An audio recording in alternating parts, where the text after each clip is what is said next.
Olá, seja bem-vindo a mais uma videoaula do Projeto Espiritizar. A série que se inicia com esta videoaula abordará um tema de grande importância, o suicídio. Por que o índice de suicídio tem aumentado tanto nos últimos anos?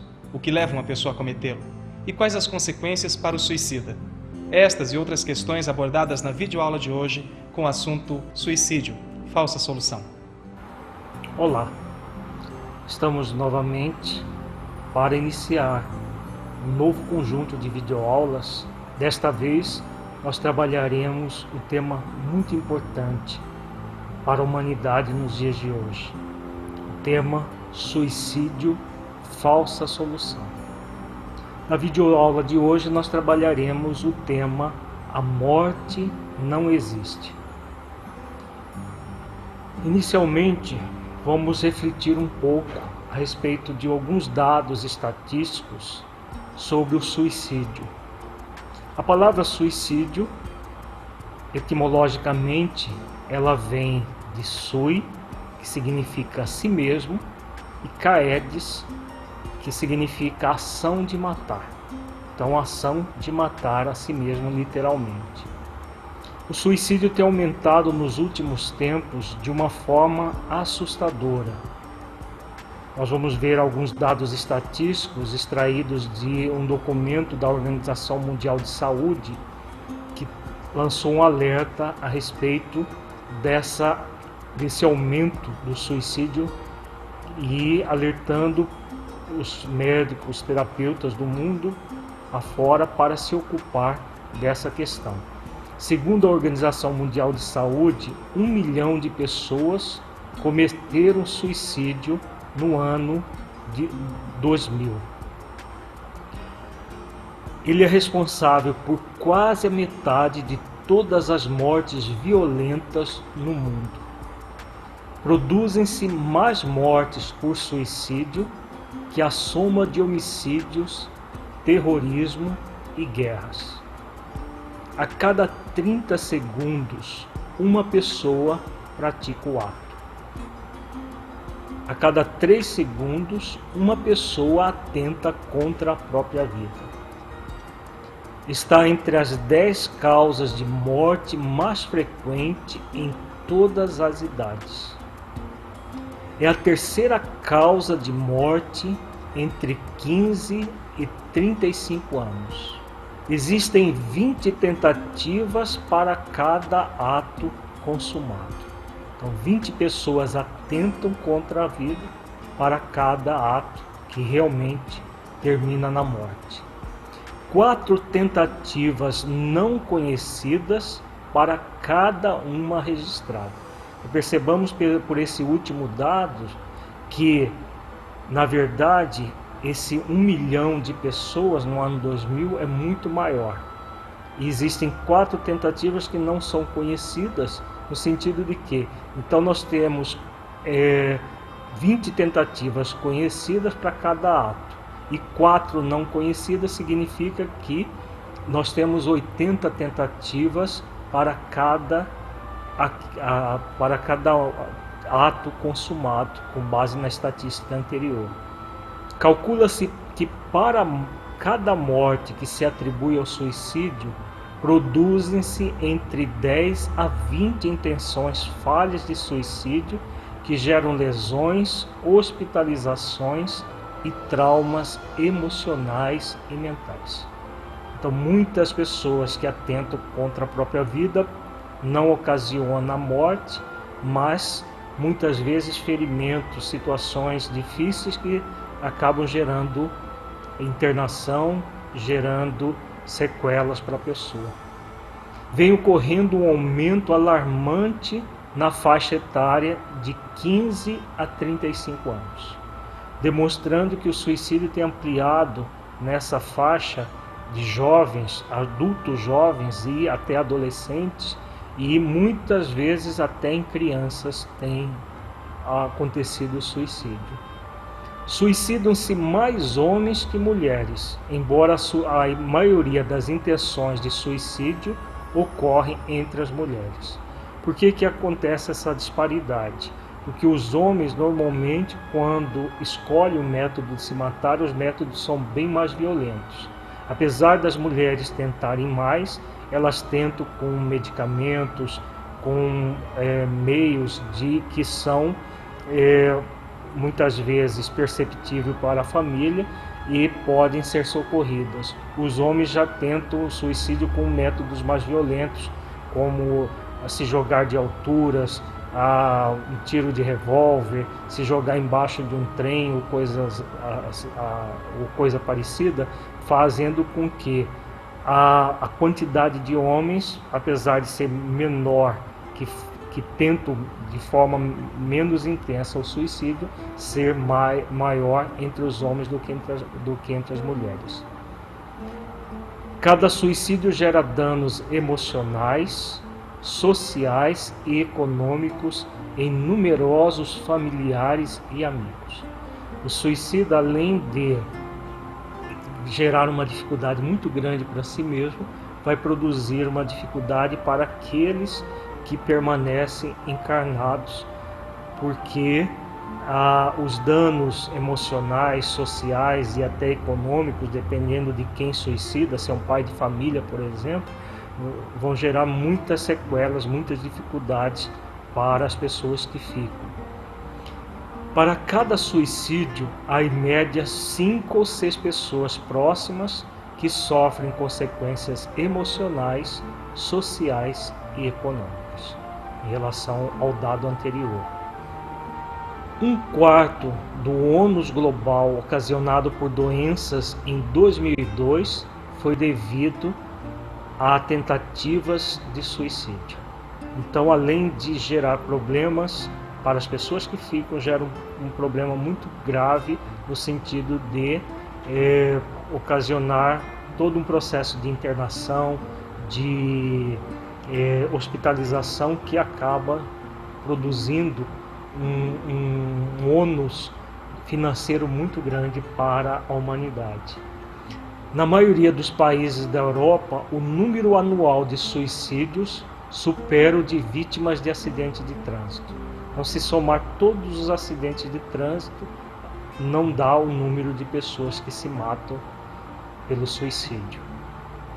As estimativas realizadas indicam que em 2020 as vítimas poderiam ascender a 1,5 milhão de pessoas por ano. Essas estatísticas elas são baseadas nos suicídios confirmados. Muitas pessoas se matam simulando, por exemplo, acidentes, que acabam não entrando nessas estatísticas porque são vistas aquelas mortes como acidentes. Então, na verdade, é muito maior o número do que esse que é colocado. E é muito interessante esse último dado sobre as estimativas para o ano de 2020, porque num artigo publicado na Revista Espírita de 1866, Allan Kardec diz que os suicídios, multiplicando-se em proporção nunca vista até entre as crianças, seriam um dos sinais do final dos tempos. Então nós estamos vivendo essa chamada grande transição. Nas palavras da mentora Joana de Ângeles, o benfeitor Bezerra de Menezes, que tem falado sobre a transição que a Terra está passando de mundo de expiações e provas para mundo de regeneração. E Kardec faz essa previsão do aumento do número de suicídios. E aí nós nos perguntamos por que está havendo esse aumento do número de suicídios. Está havendo aumento exatamente porque muitos espíritos estão reencarnando na Terra como última oportunidade de permanecer aqui.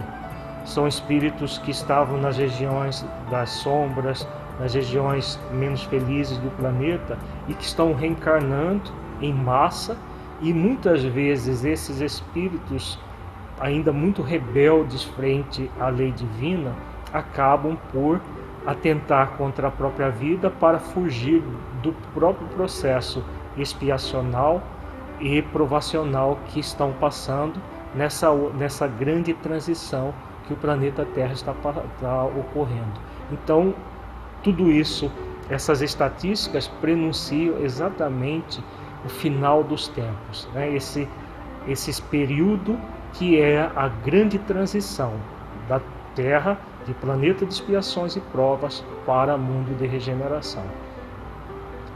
Os motivos que levam as pessoas ao suicídio são vários. Vamos elencar alguns deles. O fator mais significativo, mais recorrente para levar uma pessoa ao suicídio é a tentativa de se livrar de uma situação de extremo sofrimento, para o qual acham que não há solução. Então o suicida, a pessoa com potencial suicida, está sofrendo muito e acredita que a morte é a solução para esse sofrimento. Esse conjunto de videoaulas que nós estamos iniciando hoje chama-se exatamente Suicídio Falsa Solução, para demonstrar, nós vamos demonstrar de uma forma muito clara ao longo das videoaulas que essa solução que as pessoas buscam para o seu sofrimento é falsa. Na verdade, quando ela entra no processo de se matar, o suicídio vai fazer com que o sofrimento dela amplie assustadoramente. Assustadoramente mesmo. Nós vamos ver depoimentos de pessoas que se mataram através de que trouxeram esses depoimentos através de médiuns, que o suicídio não é uma solução para os problemas. Muito pelo contrário.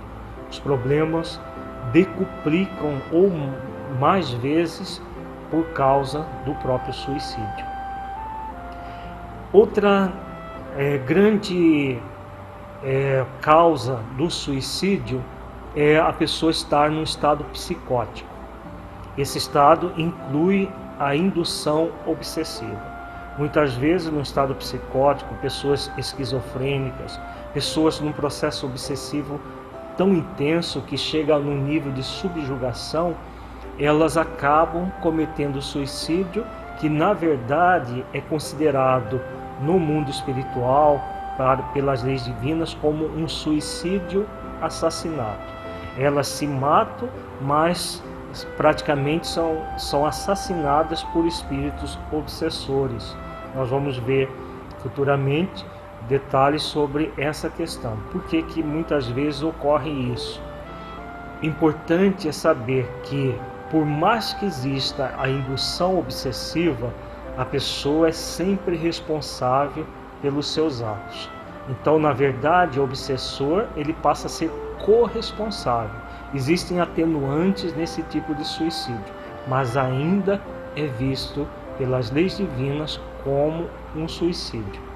Claro que atenua muito a falta da pessoa que o comete, mas não isenta, porque os espíritos obsessores nunca criam nada em nós. Eles aproveitam sempre aquilo que nós trazemos dentro de nós. Então, a responsabilidade maior sempre será do obsidiado, apesar de muitas vezes a pessoa comete o suicídio dessa maneira, totalmente ebetada, totalmente num estado que o termo técnico em psiquiatria é usado, um surto psicótico. Então a pessoa entra num surto psicótico motivado por uma doença prévia dela ou por um processo de obsessão, e aí acaba se matando. Outra condição que leva ao suicídio, que pode ser que tenha a ver também com processos obsessivos, é a pessoa se achar perseguida sem alternativa de fuga. Às vezes ela se sente perseguida por pessoas encarnadas e muitas vezes também perseguida por seres desencarnados, que faz com que exista também fenômenos obsessivos nessa causa colocada agora. Outra condição que gera muito o suicídio são as pessoas que se acham deprimidas e acabam acreditando que a vida não vale a pena. Então, por acreditarem que a vida não vale a pena, elas acabam se matando. Nas videoaulas que nós trabalhamos no último bloco que se encerrou, foi sobre depressão, e nós vimos todo o processo da depressão ligada a esse fenômeno. Quem não teve oportunidade de assistir, pode adquirir o conjunto de DVDs que foi gravado essas aulas sobre a depressão. Outra causa que pode gerar o suicídio é a pessoa ter uma doença física incurável e se acharem desesperançados com sua situação. Às vezes a pessoa recebe um diagnóstico de um câncer, de uma AIDS, de uma doença degenerativa como Alzheimer, ou doenças degenerativas do corpo físico que fazem com que a pessoa vá perdendo, por exemplo, a força dos músculos, doenças de um modo geral degenerativas que ainda a medicina não tem cura, muitas vezes fazem com que as pessoas, acreditando que se morre tudo acaba, elas simplesmente abreviam a sua morte se matando, né, gerando graves problemas para elas. Por quê? As doenças vão permanecer, porque as doenças não são do corpo físico, são do espírito doente que projetou essa doença no perispírito e que por sua vez transmitiu ao corpo. Toda doença nesse nível é uma doença de causa profunda espiritual. Elas vão permanecer no espírito, agravado com os problemas que o espírito acabou produzindo com a morte violenta do corpo. Outra causa de suicídio é o tédio e uma concepção materialista em relação à vida. Muitas pessoas não têm motivo algum, dentro de uma visão mais profunda, para cometer o suicídio. São pessoas lúcidas, um corpo saudável, não são doentes, não tem nada que desajuste a pessoa em relação à vida. Mas ela sente um tédio muito grande porque não tem um ideal de vida, não desenvolve um ideal de vida, e por isso acabam por acreditar que se a morte leva ao nada, morreu, acabou, elas simplesmente, já que a vida é um tédio, se matam, acreditando que ao matar o corpo, elas vão exterminar com a própria vida. Uma outra causa não muito comum, mas que existem, são as pessoas que se matam para se unir a alguém querido que desencarnou. Inclusive no livro Céu e Inferno, Kardec se reporta a uma mãe cujo filho desencarnou, um jovem, e ela se enforcou no celeiro para se unir, segundo ela, ao jovem que havia desencarnado. Era uma pessoa espiritualista que acreditava na vida após a morte, mas acreditava que simplesmente o fato dela morrer já faria com que ela se reencontrasse com o seu ente querido, que é um puro engano, porque na verdade quando a pessoa atenta contra a vida dessa maneira, ao invés de encontrar o ente querido, ela vai passar por situações muito graves de sofrimento, que nós veremos em outras videoaulas, e vai criar um verdadeiro fosso, uma separação durante muito tempo. Muitas vezes aquele familiar que desencarnou pode até estar presente ali junto com a pessoa, orando por ela, desejando que ela se modifique, e ela não percebe, ela não consegue encontrar o ente querido até que ela passe por todo um processo expiatório. Então ela vai retardar muito o reencontro com o ente querido. Então jamais acreditar que morrendo mais rápido a pessoa vai reencontrar um ser querido que desencarnou. Outras pessoas se suicidam por serem portadores de um transtorno de personalidade, atentam contra a vida no impulso de raiva ou para chamar a atenção. Por incrível que pareça, existem pessoas desse tipo. Pessoas que, num acesso de raiva, se matam para chamar atenção para elas próprias. São pessoas profundamente egoístas, egocêntricas e numa atitude irrefletida acaba colocando a vida dela numa situação difícil, porque elas vão matar o corpo, vão continuar vivas, e aquela dificuldade surgida era uma dificuldade muitas vezes passageira e que ela poderia resolver com tranquilidade se tivesse um movimento mais maduro frente à vida.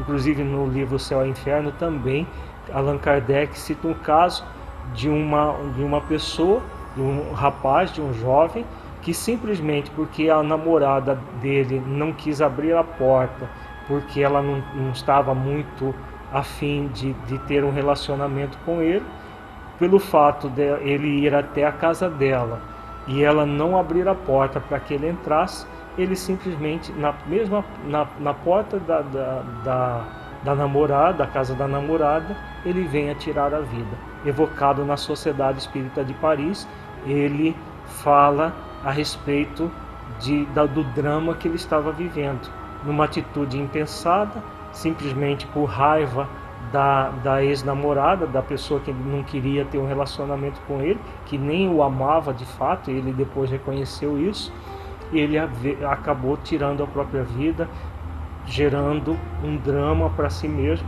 por uma atitude dessa forma, irrefletida. São pessoas que têm esses transtornos de personalidade e acabam, por motivos muito fúteis, tirando a própria vida e se arrependendo profundamente depois. Qualquer que seja a causa, o importante é refletirmos que o suicídio é uma tentativa vã de buscar a morte, porque a morte não existe. Definitivamente, a morte não existe. No próximo bloco, nós estaremos trabalhando uma visão científica que mostra por que a morte não existe. Por que nós trabalharemos dentro de uma visão científica? Porque muitas pessoas são avessas às questões religiosas. A doutrina espírita tem um cabedal imenso de literatura que aborda que a morte não existe. Mas propositalmente nós trabalharemos alguns conceitos científicos, porque a ciência nos dias de hoje vem comprovando determinadas teses espíritas, muitos cientistas vêm comprovando essas teses, e vamos colocar algumas experiências científicas que mostram que o espírito sobrevive à morte do corpo. Nós somos muito mais do que esse corpo de carne. Então é muito interessante essas pesquisas que veremos no próximo bloco, porque elas vão ao encontro de todas as teses que a doutrina espírita vem nos oferecendo.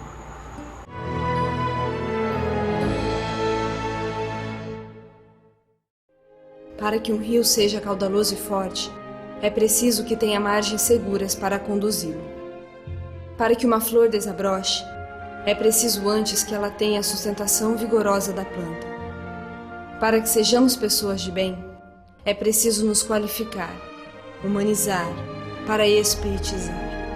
Projeto Espiritizar. Acesse o nosso site e saiba mais. www.espiritizar.org.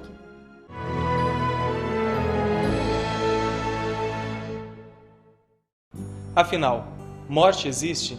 O que a ciência fala sobre isso? Continuamos agora com Alírio de Cerqueira Filho. Como nós dissemos, o fato da morte não existir hoje é um fato científico. Um sociólogo canadense de nome Ian Curry, em seu livro You Cannot Die, em tradução literal, Você Não Pode Morrer, ele diz que poucas pessoas sabem que a morte, o adversário mais antigo, misterioso e inexorável do homem, vem sendo sistematicamente estudada durante os últimos 100 anos por cientistas que a pesquisaram em várias áreas. Menos ainda são os que têm conhecimento de que o resultado desse esforço é um grande número de descobertas fascinantes que levaram a 4 conclusões inevitáveis. Vejamos as conclusões que esses cientistas chegaram. Primeira, os seres humanos sobrevivem à morte física. Segundo, eles continuam existindo após a morte em diferentes níveis de consciência e criatividade, numa esfera que normalmente os seres humanos encarnados não conseguem perceber. Terceiro, deixam esta esfera periodicamente quando o indivíduo assume um novo corpo, momento em que se apaga toda a sua memória e a lembrança de suas vidas anteriores. Quarto, reencarnações sucessivas não ocorrem por acaso, mas parecem estar ligadas por uma misteriosa e fascinante lei causal. Tais conclusões possuem sólidas bases na pesquisa científica, diz o professor Ian Curry. O que é muito interessante nas pesquisas desse sociólogo é que ele não é espírita e chegou, a partir de estudo de várias pesquisas científicas, às conclusões que a doutrina espírita já fala há mais de 150 anos. Muito interessante porque mostra que a verdade é uma só. Pode-se chegar na verdade através de uma ciência com base na filosofia e na religião, como é a doutrina espírita, e com base nas pesquisas da própria ciência acadêmica. As pesquisas que o Dr. Ian Curry estudou, todas elas foram feitas em universidades, principalmente nos Estados Unidos, no Canadá e na Europa. Vejamos algumas dessas experiências que o professor Ian Curry cita em seu livro, e existem vários outros livros e artigos científicos demonstrando essas experiências. Vamos refletir inicialmente sobre as experiências de quase morte. Vários cientistas pelo mundo afora vêm estudando essas chamadas experiências de quase morte, que demonstram de uma forma magistral a existência do espírito. As experiências de quase morte, EQM, são as experiências nas quais o paciente sai do próprio corpo e observa a si mesmo deitado na mesa de operações. Essas experiências vêm ocorrendo com uma frequência cada vez maior. São experiências que apontam a ideia de uma mente não localizada. Normalmente essas experiências acontecem ou em acidentes ou, mais comum, nas mesas de operação, quando a pessoa está numa cirurgia anestesiada e sofre uma parada cardíaca e tem uma chamada experiência de quase morte. O Dr. Larry Dossey, doutor em medicina, ele inicia o seu livro Reencontro com a Alma, relatando um caso ocorrido com uma paciente chamada Sarah, que durante uma cirurgia teve uma parada cardíaca, logo restabelecida. Durante a cirurgia, ela havia percebido com incrível profusão de detalhes toda a ação ocorrida na sala de operações. Vejamos o relato do Dr. Larry Dossey a respeito da experiência da Sarah. Depois de recobrar os sentidos, ela relatou ao cirurgião-chefe a agitada conversa dos cirurgiões e enfermeiras durante a parada cardíaca, a disposição espacial da sala de cirurgia, as anotações no quadro de horários da antessala, o penteado da ajudante de enfermagem,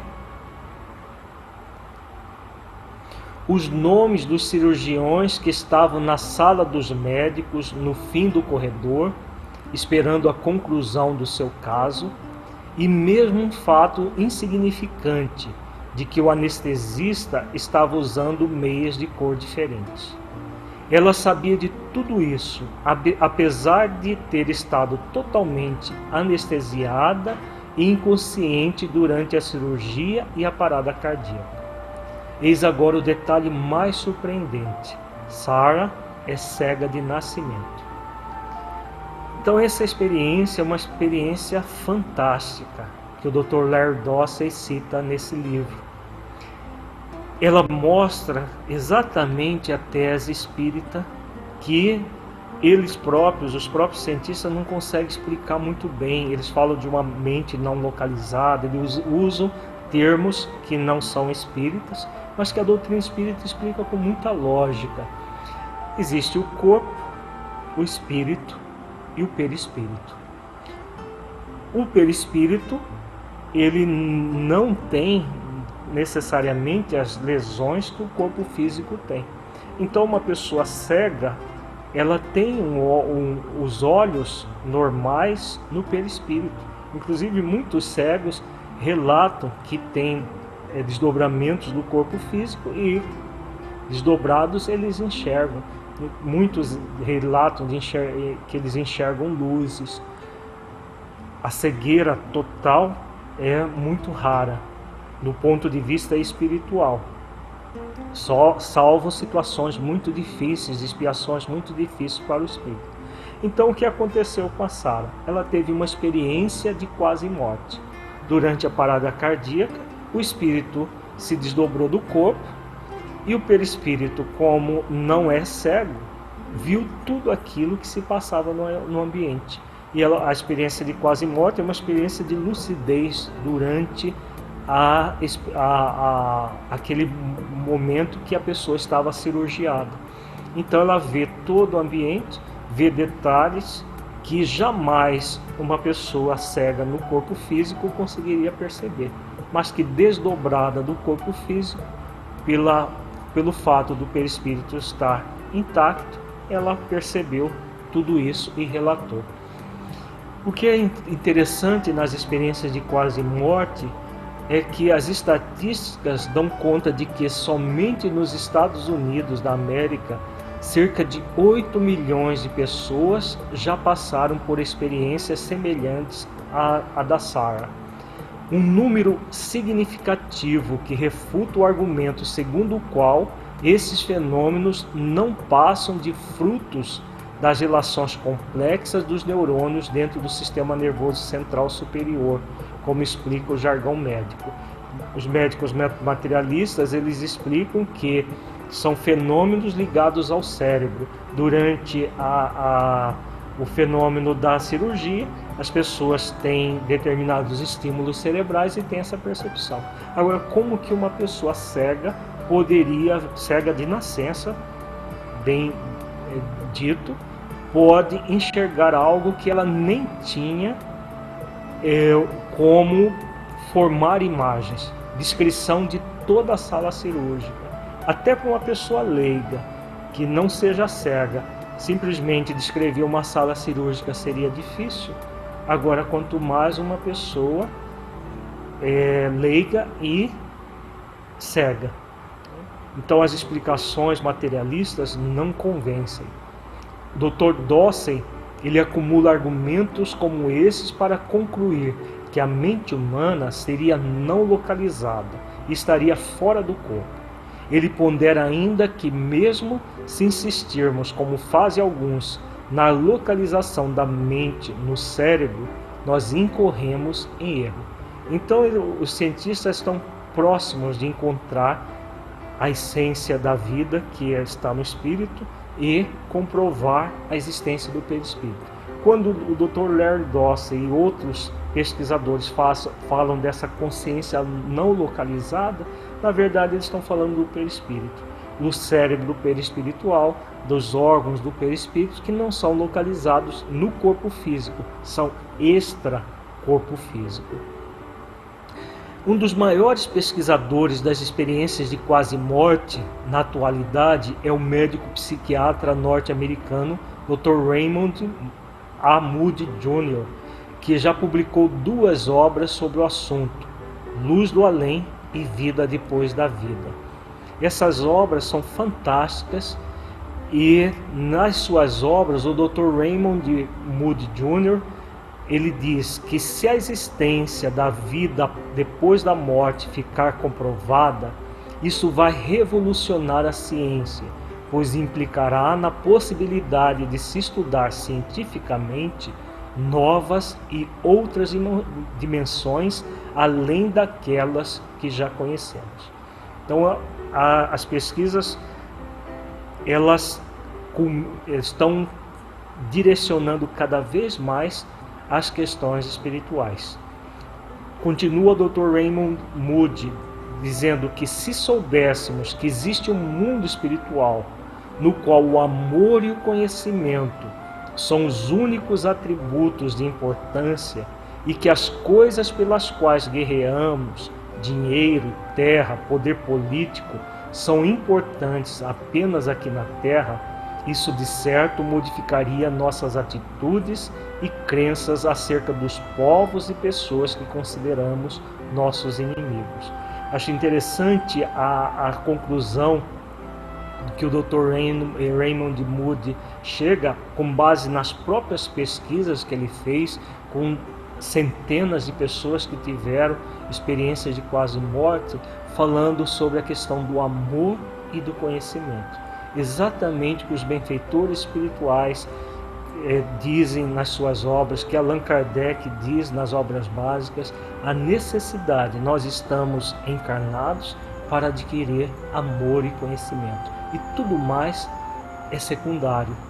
Então nós vamos ver que as questões ligadas ao suicídio, a maior parte delas são secundárias e que o fundamental é o desenvolvimento do amor e do conhecimento.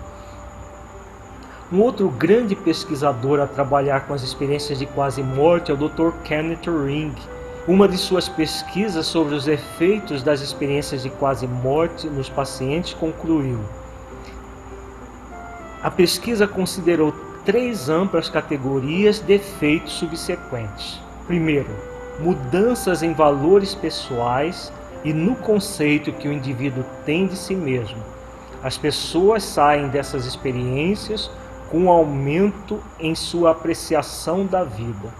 Isso, em geral, se traduz numa reação mais completa à beleza natural da vida. Muito interessante essa primeira conclusão, porque exatamente as teses espíritas abordam isso, a respeito da beleza da vida, da pessoa valorizar a vida. O Dr. Kenneth Ring ele chega à conclusão de que as pessoas que passam por experiências de quase morte, após essas experiências, elas valorizam muito mais a vida do que as pessoas comuns. Elas passam a ter um amor pela vida que elas não tinham anteriormente. E é muito interessante, já que nós estamos falando de suicídio, das pessoas com tendência suicida que não sentem amor pela vida.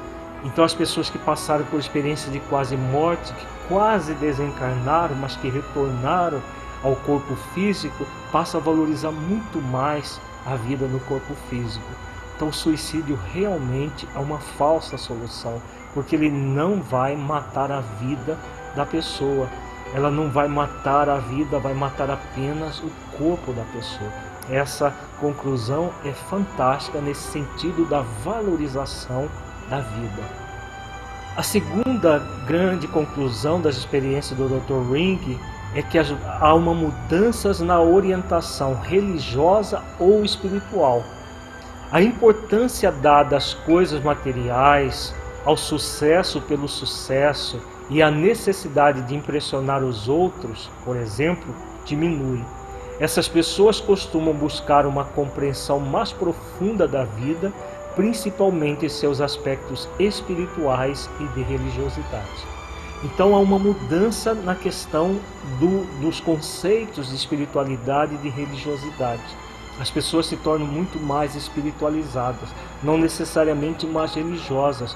Muitas vezes, aquelas religiões formais que essas pessoas cultivavam já não as satisfazem, já não responde os anseios dela. elas passam a cultivar a verdadeira espiritualidade e um processo de religação maior com Deus, que é a religiosidade, e não necessariamente cultuando determinadas práticas religiosas mais formais.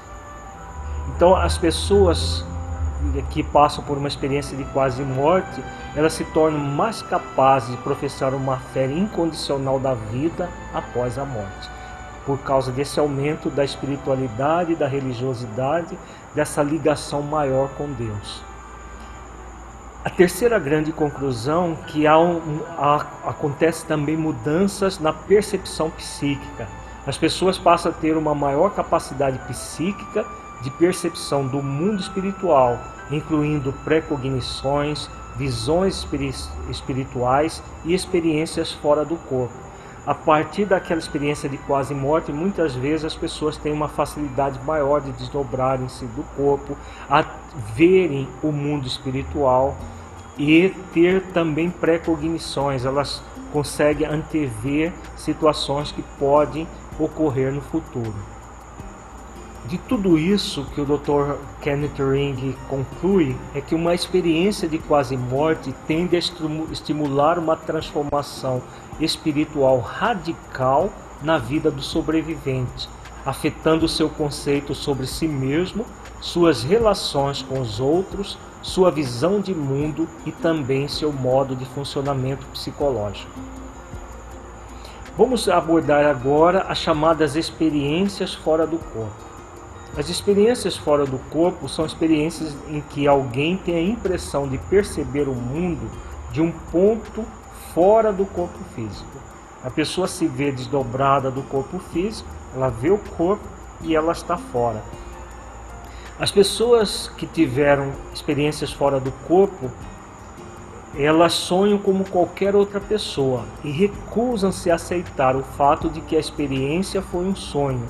Para elas, foi muito diferente de um sonho. Essa afirmação vem do fato de muitos pesquisadores dizerem que essas pessoas estavam simplesmente sonhando e que não houve nenhuma experiência fora do corpo, era apenas um sonho mais lúcido. Na verdade, todas elas que passaram por experiências assim, elas refutam dizendo que não é um sonho. Essa questão de afirmar que essas experiências são um sonho, elas são refutadas pelas seguintes afirmações. Durante o sonho, nós não enxergamos objetivamente nosso próprio corpo do lado de fora, o que é característico da experiência fora do corpo. Durante a experiência fora do corpo, o ambiente é visto normalmente como se a pessoa estivesse consciente. Então ela vê o quarto, ela vê o corpo deitado, ela vê outras pessoas, ela pode inclusive se lançar no espaço, ver as estrelas, ter todo um estado de percepção fora do corpo com muita lucidez. Todas as pessoas que sonham, ao acordar, sabem que estiveram sonhando. Essa sensação não ocorre no final de uma experiência fora do corpo. A certeza de uma experiência real permanece com a pessoa. Então é completamente diferente do estado de sonho. O que se vê e o que ocorre durante uma experiência fora do corpo, em muitos casos, é testemunhado por pessoas presentes que estão ao lado do corpo, aparentemente adormecido, inconsciente ou quase morto. Então, outras pessoas estão ali enquanto a pessoa está tendo uma experiência fora do corpo. A experiência anterior que nós falamos, a experiência de quase morte, também é uma experiência fora do corpo. Agora, a experiência fora do corpo não acontece só em situações em que o corpo está correndo risco de morte. Em outras situações usuais, as pessoas têm experiências fora do corpo. Normalmente são médios de desdobramento, que os cientistas ainda não conseguem entender como que isso acontece. Muitas pessoas relatam que a própria percepção do ambiente fica mais vívida, mais real e mais inquestionavelmente convincente do que a percepção ligada à consciência normal. Conforme disse o famoso psiquiatra Jung, ao descrever uma das suas experiências fora do corpo, ele disse: A experiência foi contundentemente real, possuía uma característica de objetividade absoluta. Jung foi um dos grandes teóricos da psicologia que tinha várias experiências fora do corpo, e essas experiências são registradas nas suas obras. Vejamos agora uma outra linha de pesquisa dentro da ciência que demonstra de uma forma direta que a morte não existe. São as pesquisas com a reencarnação. O fenômeno da reencarnação ele tem sido extremamente estudado por pesquisadores do mundo inteiro. As pesquisas sobre reencarnação acontecem em duas áreas distintas. Uma na qual se pesquisam casos de lembranças de vidas anteriores, geralmente em crianças, e outra na qual se busca pesquisar com objetivos terapêuticos, através da técnica de regressão de memórias a vidas passadas. No primeiro grupo destacamos o Dr. Ian Stevenson, médico psiquiatra da Virginia University, o Dr. Banerjee, também médico psiquiátrico indiano, e a doutora Ellen Wambach, psicóloga americana. No segundo grupo temos inúmeros psicoterapeutas, dentre os quais podemos destacar Morris Netterdon, Edith Fiore, Brian Weiss nos Estados Unidos, Roger Ruger na Inglaterra, Patrick Drouot na França, Tord de Trefsen na Alemanha, Hans Tendan na Holanda, dentre outros. São inúmeros pesquisadores, tanto num campo quanto no outro, trabalhando acerca da tese da reencarnação. A partir de todo esse trabalho de pesquisa surge uma única conclusão: a reencarnação não é apenas uma teoria, é um fato, atestando de uma outra forma a existência do espírito imortal.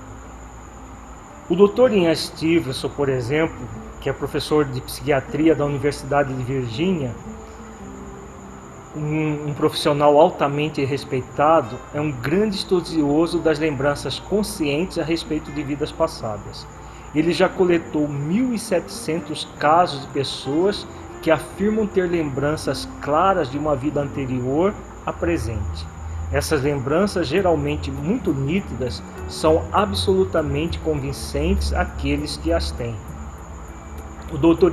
Ian Stevenson pesquisou pessoalmente inúmeros casos como esses e já publicou 30 em detalhes.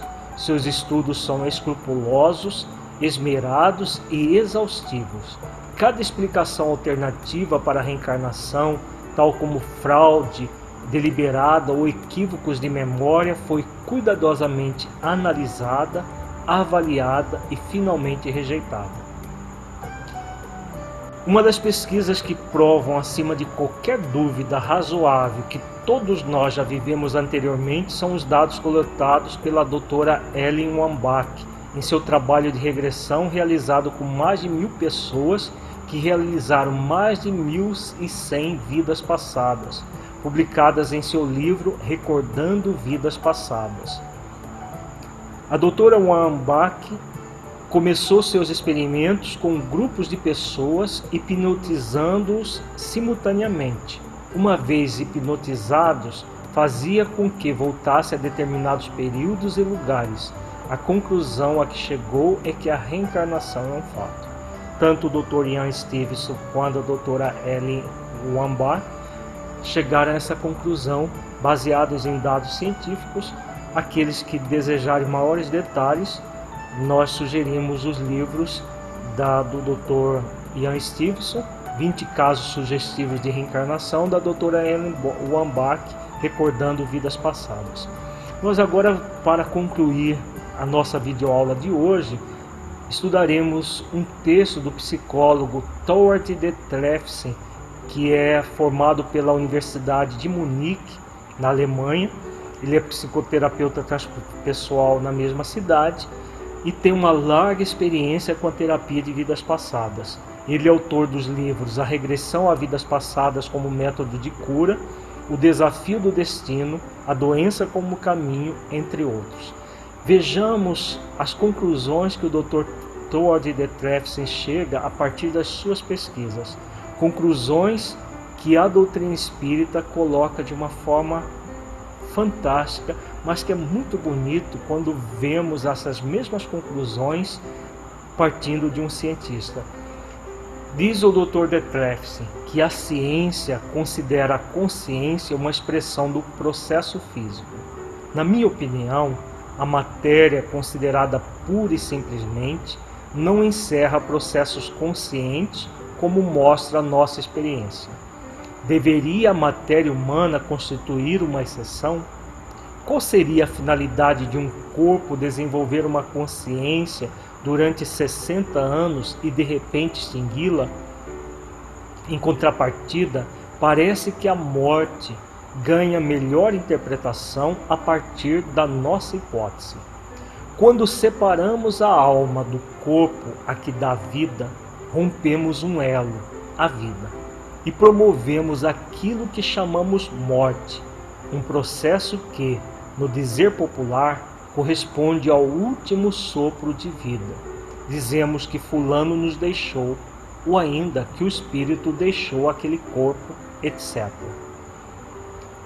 Todas essas informações remetem a alguma coisa que abandona um corpo vivo, restando apenas um cadáver. Esse corpo inerte jamais poderia ter sido a fonte do que chamamos de vida, consciência, personalidade e individualidade. Era apenas um invólucro, um instrumento. É fundamental que dissociemos a individualidade do homem no seu corpo físico. Ao considerarmos possível a existência da alma desvinculada da matéria bruta, apresentamos então, através da nossa experiência, os vários processos de união de uma determinada alma, individualidade a um corpo. A reencarnação é a lei da periodicidade. Observando a natureza, vemos o seu ritmo de crescer e definhar, de florescer e murchar, dia e noite, verão e inverno, vida e morte. Não existe nenhum fenômeno da natureza com um princípio e um fim, sem que este fim signifique o começo de alguma outra coisa. É exatamente essa mudança, essa troca de polaridade que permite a existência de tudo o que é vivo. A ligação com o todo é estabelecida através do ciclo da evolução de cada parte. A partir da polaridade se estabelece a unidade, que por sua vez abrange os dois polos. É compreensível que muitos não gostem de ouvir falar em reencarnação, pois esta atribui ao indivíduo uma responsabilidade pelo antes e pelo depois, podendo mudar sensivelmente os matizes do seu agora. Isto representa um choque para os que pensam que o suicídio é a última e melhor solução para resolver seus problemas. Temos novamente a polaridade. Ao eliminarmos a responsabilidade, desaparece o significado da vida. Muito interessante essa conclusão do Dr. de Trefsen, quando ele diz que muita gente rejeita a ideia da reencarnação porque ela admite necessariamente uma responsabilidade. E na Europa, principalmente os países onde ele vive, o país Alemanha, Suíça, França e vários outros países europeus, muitas pessoas se matam porque acreditam que morrendo acabou e que elas não têm nenhuma responsabilidade por isso, e ele frisa exatamente essa questão. Muita gente rejeita a ideia exatamente porque ela atribui uma responsabilidade pelo nosso antes, pelo durante e pelo depois. Vem demonstrar as teses espíritas de uma forma magistral. Isso vindo de um cientista é fantástico. Continua o Dr. de Trefsen dizendo que o homem pode aprender a lei da polaridade de forma ativa ou passiva. De forma ativa, quando enfrentamos o problema com disposição e como um convite à compreensão, ao aprendizado, para atingirmos uma etapa seguinte de nossa própria evolução. Infelizmente, esse processo de aprendizado é aplicado por uma minoria. É mais comum acumular e reprimir problemas do que tentar solucioná-los. Em tais casos, a pessoa em questão irá desenvolver um desejo de realização inconsciente, sendo manipulada por este e aprendendo de forma passiva aquilo com que não soube lidar ativamente. O aprendizado passivo está sempre ligado ao sofrimento, e essa situação costumamos dar o nome de infortúnio, doença, acidente, etc. Praguejamos e sentimos-nos injustiçados, pondo a culpa no acaso. Infelizmente, não encontramos a quem atribuir a culpa, a não ser ao próprio homem, ao ambiente em que vive, ao destino ou a Deus. A responsabilidade, porém, sempre é daquele que sofre, pois ele teve a chance de escolher, mas faltou-lhe a vontade, como acontece tão frequentemente, ou seja, faltou-lhe escolher entre aprender ativamente ou passivamente. Essa postura não admite o não aprender, pois isso significaria estagnação e prejudicaria todo o processo de evolução. O conhecido livre-arbítrio restringe-se à liberdade de escolha, que sempre conduz o processo de aprendizado a uma pequena porção de desenvolvimento. Então é muito interessante a fala do Dr. Detlefsen, que fala exatamente o que muita gente diz no movimento espírita, ou vai pelo amor ou vai pela dor. Na verdade, toda proposta educativa é pelo amor. A dor surge quando nós nos afastamos do amor. Então é como ele chama de aprendizado passivo. A pessoa se recusa a aprender e entra na passividade e sofre as consequências dessa passividade. Mas ela pode optar pelo amor, e todos nós somos convidados a essa opção. Então, toda pessoa com tendência suicida e que acaba atentando contra a própria vida está querendo optar pela passividade. Faz com que ela entre num estado de profundo sofrimento para somente depois, num processo de profundo arrependimento, ela ir ao encontro do amor, como nós veremos em futuras videoaulas. É muito importante refletirmos tudo isso. A morte não existe. Vimos esses depoimentos de cientistas que com certeza não conhecem a doutrina espírita, para mostrar que a verdade é uma só.